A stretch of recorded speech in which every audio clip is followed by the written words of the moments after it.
ജോസന്റെ പല്ല് വെളുക്കാനുള്ള ടിപ്പ് ഓസ്റ്റിനിൽ പരീക്ഷിക്കുന്നു. ഉമ്മിക്കരിയും ഇങ്ങോട്ട് തിരിഞ്ഞ ഓസ്റ്റിനെ ഒന്ന് കാണട്ടെ. ഉമ്മിക്കരി ഇട്ട് പല്ല് തേപ്പിക്കുന്നു. പല്ലിന്റെ അകത്ത് ഇതെടുക്ക്. അകത്ത് തേക്ക്.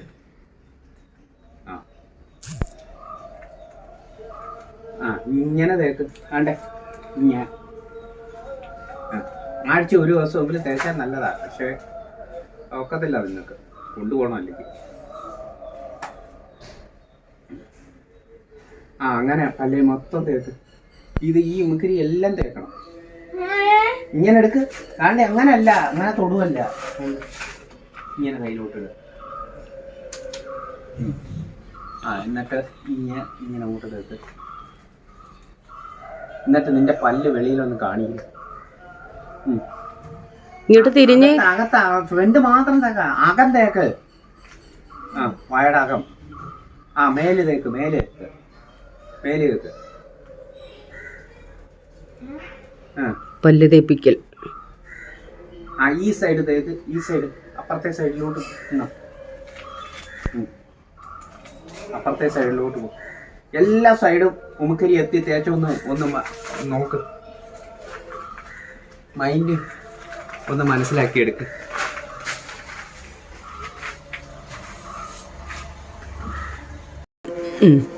ജോസന്റെ പേസ്റ്റ് ഇട്ടെടുത്തത് തേപ്പിക്കുന്നു. ഏത് പേസ്റ്റാണ്? ആയുർവേദം നമ്മുടെ പേസ്റ്റ്, ഹെർബൽ പേസ്റ്റ്. പല്ലിന്റെ വേദനയും ഊനുനാറ്റവും ഇതെല്ലാം മാറുന്ന പേസ്റ്റാണ്. ചില ഉറക്കത്തേക്ക് പല്ലിന് നോമത്തൊന്നുമില്ല. അണ്ട് നിന്റെ മമ്മി കറക്റ്റ് തേക്കുന്നു. എന്തോ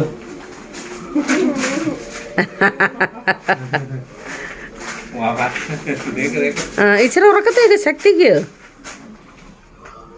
തേപ്പിക്കണോടാ എപ്പോഴും പല്ല്. പണ്ട് എന്റെ കൂടെ ഞാൻ തേപ്പിച്ചിട്ടുണ്ട്. സൈഡും എല്ലാം തേക്ക്. മേള് താഴെ സൈഡും എല്ലാം തേക്ക്. ഇങ്ങനെ ആക്കി നാക്കിന്റെ അടുത്ത് അത് നനയ്ക്കൊന്നും വേണ്ട. എന്നിട്ട് ആ ഈർക്കലും ഒന്ന് കളഞ്ഞേക്കണം. അതിന് കട്ടിയൊന്നും ഇല്ലെന്ന് തോന്നി. അപ്പോൾ രാവിലെ പല്ല് തേപ്പിക്കലാണ് കണ്ടത്. ഓസ്റ്റിന്റെ പല്ല് മഞ്ഞിച്ചിരിക്കുന്നെന്നും പറഞ്ഞ് ജോസ്റ്റൻ പിടിച്ചു കൊണ്ടുപോയി തേപ്പിച്ചതാണ്. അപ്പോൾ ഇളയാള് ഭയങ്കരമായിട്ടൊക്കെ എന്തെങ്കിലുമൊക്കെ നിർബന്ധം കാണിക്കുമ്പോൾ ഇങ്ങനെ മൊബൈലിൽ റൈംസ് ഇട്ട് കൊടുക്കുമേ. അങ്ങനെ ഭയങ്കരമായിട്ട് അഡിക്റ്റ് ഒന്നുമല്ല. ഇച്ചിരി നേരം കാണും, പിന്നെ അവൻ തന്നെ എണീറ്റ് പോയി വേറെ എന്തെങ്കിലും കാര്യങ്ങൾ ചെയ്തോളും. അങ്ങനെ ഫുൾ ടൈം കാണണം അങ്ങനെയൊന്നുമില്ല. ഇത്തിരി നേരം വെച്ച് കൊടുക്കും. ഒരു 2, 3, 4 മിനിറ്റ് അടങ്ങി ഇങ്ങനെ ഇരുന്ന് കാണും. അതിനുശേഷം അവന് മതിയാക്കി എണീറ്റ് പോവുകയും ചെയ്യും. അപ്പോൾ എന്താ, നമ്മൾ മലയാളികളുടെയൊക്കെ ഒരു വികാരമാണ് കപ്പയും ബീഫും. പൊതുവെ കേരളത്തിന് പുറത്തുനിന്ന് ആര് വന്നാലും അവരുടെ ആഗ്രഹം ആദ്യം കപ്പ, ബീഫ്, പിന്നെ പൊറോട്ട ഇതൊക്കെ കഴിക്കണമെന്നായിരിക്കും. അപ്പോൾ ഇന്ന് ഞങ്ങൾക്ക് കപ്പയും ബീഫുമാണ്. ഷിഞ്ചിന് ഡ്യൂട്ടി അവിടെ ഫിക്സ്ഡ് ഡ്യൂട്ടി അല്ലല്ലോ, 3 ഡ്യൂട്ടി മാറി വരത്തില്ലേ? മോർണിംഗ് എടുക്കാറില്ല. ഇതിന് രാവിലെ ക്ലാസ് ഉള്ളതുകൊണ്ടേ ഈവനിങ് അപ്പം 3 o'clock സ്റ്റാർട്ട് ആവും. 3 മുതൽ 11 o'clock വരെ. പിന്നെ നൈറ്റ് ആണെങ്കിൽ 11 o'clock മുതൽ 7 o'clock വരെ മോർണിംഗ്. ഷിഞ്ചിന്റെ തലേ ചീപ്പിരിക്കുന്നുണ്ടോ? ജീവൻ പുറത്തുകൊണ്ടുപോയതാ. ചേച്ചി ഞാൻ ജീപ്പെടുത്ത് മാറ്റിയിട്ട് ഞാൻ നോക്കി ഇത് എന്താ സ്ലൈഡാന്ന്. പിന്നെ ക്യാമറയെ കൂടെ നോക്കിയപ്പോ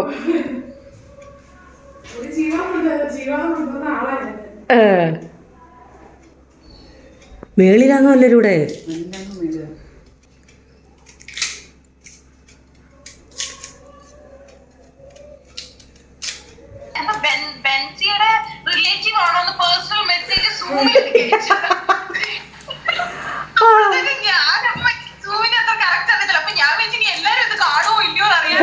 ഞാൻ നോക്കിയപ്പോ എവ്രിവൺ അല്ല. അപ്പൊ എനിക്ക് പേഴ്സണൽ അയച്ചേക്കും. അപ്പൊ ഞാൻ പറഞ്ഞു പിന്നെ റിലേറ്റീവ് ആണ്.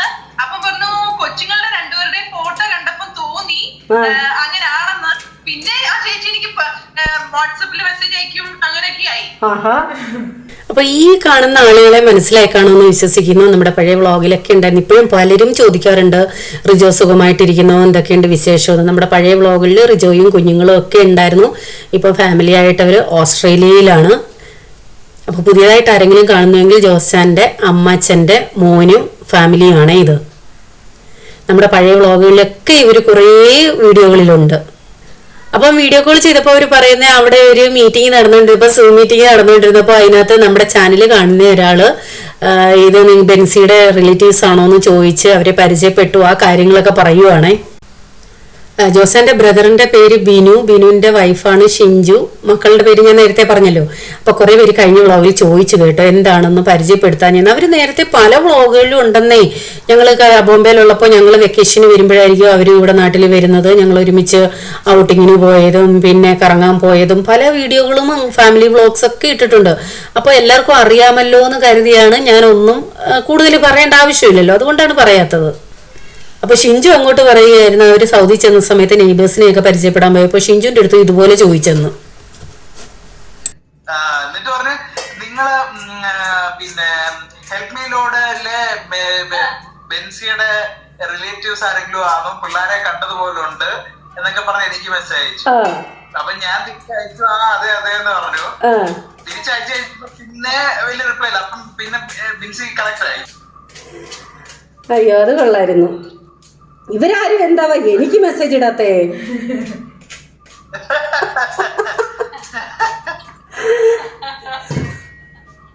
ഞങ്ങളെ റിജോ ഞങ്ങളുടെ വീടിന്റെ ഇപ്പുറത്തുള്ളവരെ പരിചയപ്പെടാൻ ഞങ്ങൾ ആദ്യമായിട്ട് പോയപ്പോഴേ ഞങ്ങളോട് ചോദിക്കുവാണ് ഇത് ഓസ്റ്റിൻ അല്ലേ? ആണ്. എങ്ങനെ അറിയാം? ഞങ്ങൾ കണ്ടിട്ടുണ്ട് ഹെൽപ്പ് മീ ലോഡിലെന്ന്. കൊച്ചിന്റെ പേരടക്കം. ഞങ്ങള് ആദ്യമായിട്ട് ഇവര് വന്ന സമയത്തെ ഞങ്ങളുടെ വീടിന്റെ തൊട്ടപ്പുറത്തുള്ള ഫാമിലിയെ പരിചയപ്പെടാൻ പോയതാ.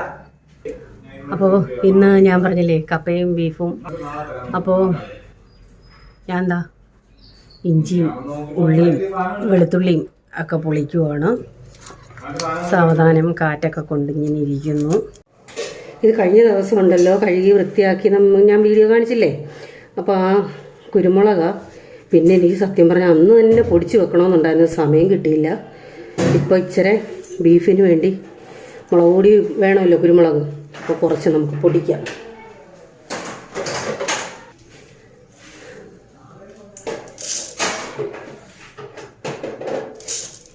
മുറ്റത്ത് ആ മെറ്റലിലോട്ട് കൊണ്ടിട്ടാൽ മതി, ഫ്രണ്ട് മുറ്റത്ത്. തീ വെയിലല്ലേ അവിടെ.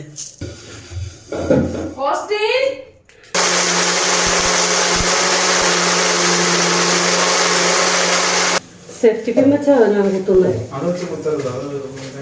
മറ്റേതില്ല. അപ്പോൾ കുക്കറിൽ ആദ്യം ബീഫൊന്ന് വേവിച്ചെടുക്കുക. അതിന് വേണ്ടി കുരുമുളക് പൊടി, മുളക് പൊടി, മഞ്ഞൾപ്പൊടി, ഗരം മസാല, മല്ലിപ്പൊടി, ഉപ്പ് ഇതൊക്കെ ഇട്ട് നല്ലതുപോലെ ഒന്ന് ഞെരടിയെടുക്കുക. ലേശം വെളിച്ചെണ്ണ ഉണ്ടെങ്കിൽ അതുകൂടി ചേർത്ത് ഞെരടാം. അതുപോലെ തന്നെ വെളുത്തുള്ളി ഇഞ്ചി അരിഞ്ഞതുണ്ടെങ്കിൽ അതും കൂടി ഇത്തിരി ചേർക്കാമേ. അപ്പോൾ ഇതെല്ലാം കൂടി നല്ലതുപോലെ ഒന്ന് ഇളക്കി യോജിപ്പിച്ച ശേഷം ഈ ഓരോ കുക്കറിലും ഡിപ്പെൻഡാണ്. ഞാൻ ഈ കുക്കറിൽ ഒരു 5 വിസിൽ വരുത്തുന്നുണ്ടേ. കുക്കർ അതുപോലെ തന്നെ ബീഫ് ഒത്തിരി മുറ്റിയതാണോ അല്ലയോ ഇതിലൊക്കെ ഡിപ്പെൻഡാണ്. അപ്പോൾ ഞാൻ കുക്കറിൽ ഒട്ടും വെള്ളം ഒഴിച്ചിട്ടില്ല, കാരണം ബീഫിന് ഓൾറെഡി വെള്ളമുണ്ട്, അത് ഇറങ്ങും. എല്ലാ വീഡിയോയിലും ഞാൻ പറയുന്നതാണ്. അപ്പോൾ തൊട്ടപ്പുറത്ത് അടുപ്പിൽ കപ്പ കുക്കറിൽ വെച്ചിട്ടുണ്ട്. ഞാൻ ഇതുവരെയും കുക്കറിൽ വെച്ചിട്ടില്ല കേട്ടോ. അപ്പോൾ ഷിഞ്ചു പറഞ്ഞു ചേച്ചി എന്തിനാണ് അടുപ്പിലൊക്കെ വെച്ച് സമയം കളയുന്നത്, നമുക്ക് കുക്കറിൽ വേവിക്കാമെന്ന്. പൊതുവെ കേരളത്തിന് പുറത്ത് എല്ലാവരും കുക്കറിനെയാണല്ലോ ആശ്രയിക്കുന്നത്. ബോംബെയിലുള്ളപ്പോഴും ഞാൻ കുക്കറിൽ കപ്പ വേവിച്ചിട്ടില്ല കേട്ടോ. അല്ലാതെ തന്നെ കലത്തിൽ സാധാ വേവിക്കുന്ന കണക്ക് വേവിച്ചിട്ടേ ഉള്ളൂ. ഇതിനോട് എനിക്ക് അത്ര താല്പര്യമില്ല. കപ്പയ്ക്ക് അപ്പോഴത്തേക്ക് അരപ്പ് റെഡിയാക്കാം. കുക്കറിൽ ഒരു വിസിൽ വന്നു കഴിഞ്ഞപ്പോഴേ ഓഫ് ചെയ്തിട്ടായിരുന്നേ. നന്നായിട്ട് വേവുന്ന കപ്പയായിരുന്നു, നന്നായിട്ട് അങ്ങ് വെന്തിട്ടുണ്ട്. അപ്പം ഞാൻ ഷിഞ്ചുവിൻ്റെ അടുത്ത് പറഞ്ഞിരുന്നു കുക്കറിൽ എനിക്ക് അത്ര വശമില്ല, ചെയ്യാൻ പറ്റുമെന്നുണ്ടെങ്കിൽ ചെയ്തോണേന്ന്. സാധാരണ ഷിഞ്ചു ഒന്നര പറഞ്ഞു സാധാരണ ഒരു വിസിലടിച്ചിട്ട് വീണ്ടും വെള്ളം ഒഴിച്ചൊന്നുകൂടെ തിളപ്പിക്കാറുണ്ട്, പക്ഷേ ഇത് ഇത്രയും വെന്ത് പോകുമെന്നറിഞ്ഞില്ല. അതുകൊണ്ട് പിന്നെ ഞങ്ങൾ എന്ത് ചെയ്തു, കലത്തിലോട്ടാക്കിയിട്ട് ഇത്തിരി വെള്ളം ഒഴിച്ചൊന്ന് കഴുകി കളഞ്ഞിട്ട്, കാരണം വീണ്ടും വേവിക്കാൻ പറ്റത്തില്ല, അപ്പോഴത്തേക്ക് അതങ്ങ് കുഴഞ്ഞു പോകും, വെള്ളം പിടിക്കും അതിനകത്ത്. ഒറ്റ വിസിലടിച്ചു, ഓഫ് ചെയ്തിട്ടു, കലത്തിലോട്ട് മാറ്റി ഇത്തിരി വെള്ളം ഒഴിച്ചൊന്ന് കഴുകി കളഞ്ഞു. അതിനുശേഷം അതിനകത്തോട്ട് അരപ്പിടാനായിട്ടാണ്. അപ്പം നിങ്ങൾ എങ്ങനെയൊക്കെയാണ് കുക്കറിൽ കപ്പ വേവിക്കുന്നതെന്നൊന്ന് കമൻറ്റോട് ഇട്ടേക്കണേ. കാരണം സാധാരണ ഞാൻ അല്ലാതെ വേവിക്കുമ്പോൾ എത്ര വേവുന്ന കപ്പയായാലും 2 ഊറ്റാറുണ്ട്. കാരണം കപ്പയ്ക്ക് കട്ട ഉണ്ടെന്നാണ് പറയുന്നത്. ചിലത് നന്നായിട്ടങ്ങ് വെന്ത് ഇച്ചിരി കഴിച്ചു നോക്കുമ്പോൾ അങ്ങനെ കയ്പോ അങ്ങനെ ഒന്നും ഇല്ല എന്നുണ്ടെങ്കിൽ അത് പിന്നെ ഞാൻ രണ്ടാമതൊന്നും ഊറ്റാറില്ല. പക്ഷെ അത് അങ്ങനെ വളരെ കുറച്ചേ കിട്ടാറുള്ളൂ കേട്ടോ. അപ്പോൾ കപ്പയ്ക്ക് അരപ്പിനായിട്ട് തേങ്ങ, പച്ചമുളക്, കറിവേപ്പില, വെളുത്തുള്ളി, ജീരകം, മഞ്ഞൾപ്പൊടി ഇതൊക്കെ ഇട്ട് ഒന്ന് ചതച്ച് എടുക്കാം.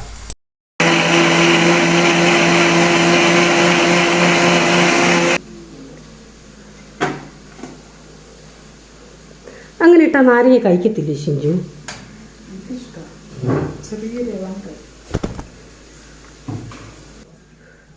അതിനകത്ത് എന്തൊക്കെയാ ഇട്ടേ?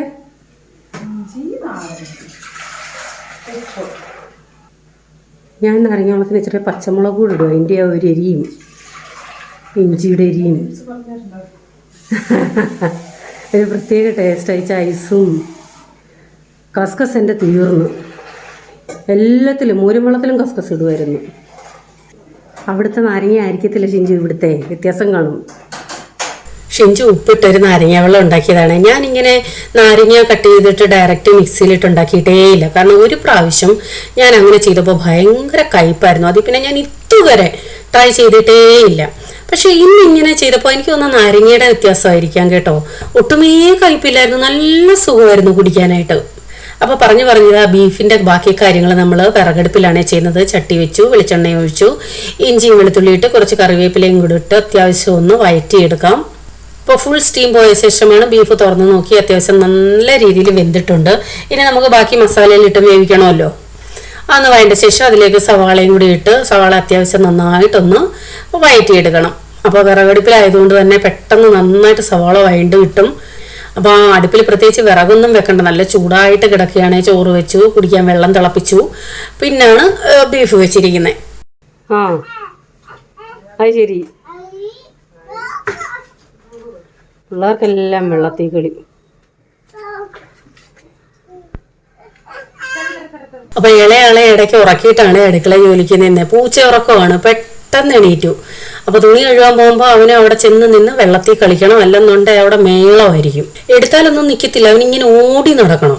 കുറെ നേരമായിട്ട് ജോസാനും ഓസ്റ്റിനൂടെ കടയടിക്കിപ്പറക്കാണ്. കാരണം നമ്മുടെ പ്രോഡക്റ്റുകളെല്ലാം അങ്ങോട്ട് കൊണ്ടുവച്ചിട്ടുണ്ടല്ലോ. അപ്പോൾ അതൊക്കെ ഒതുക്കി വെക്കുകയാണ് രണ്ടുപേരൂടെ. കുറേ നേരമായി പോയിട്ട്. ഒത്തിരി പേര് മേടിച്ചിട്ടുണ്ട്, ഒത്തിരി പേര്. ഫോട്ടോസ് ഇതൊക്കെ അയച്ചു തരും.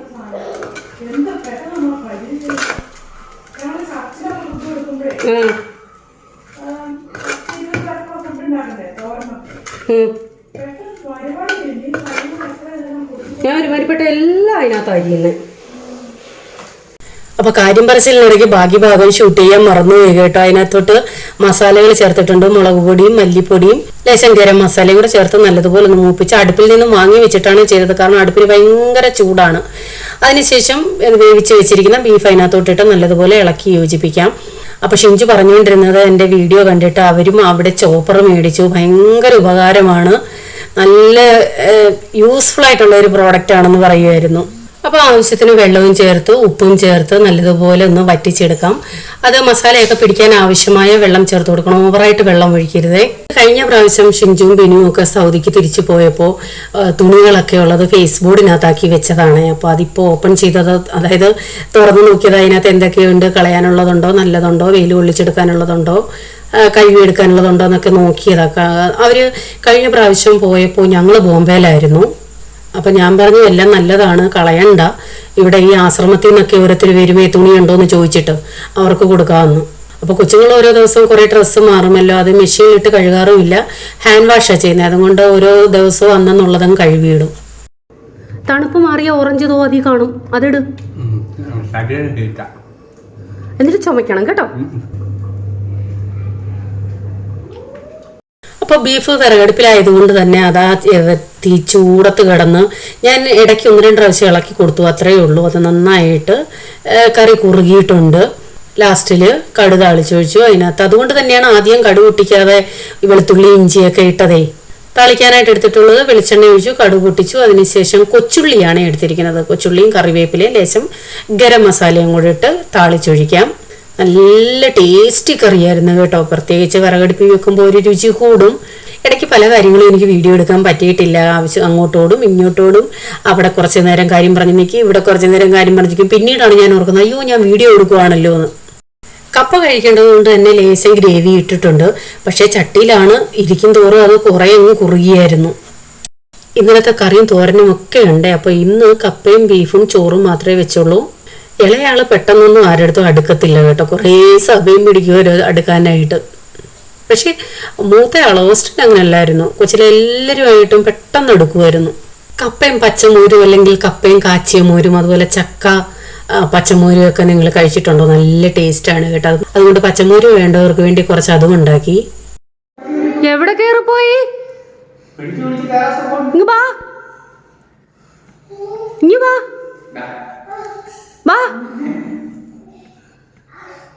ദാ കയറിപ്പോന്നു.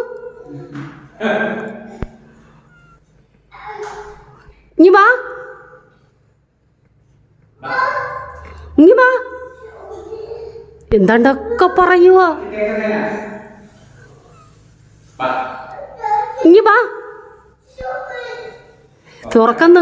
തുറക്കെന്നാ പറയുന്നേ. അപ്പൊ ഇതൊക്കെയാണ് ഇന്നത്തെ വിശേഷങ്ങൾ. ഇളയാള് കണ്ണ് തപ്പിയ ഈ സ്റ്റെയർ കയറി മേളിലേക്ക് പോകും. പക്ഷേ കഥ അടച്ചിട്ടേക്കുന്നതുകൊണ്ട് അവന് അങ്ങോട്ട് പോകാനും പറ്റത്തില്ല. അപ്പൊ ഇന്നത്തെ വ്ളോഗ് എല്ലാവർക്കും ഇഷ്ടപ്പെട്ടു എന്ന് വിശ്വസിക്കുന്നു. വീണ്ടും അടുത്ത വ്ളോഗുമായി ഉടൻ വരാമേ. Till then bye. God bless U.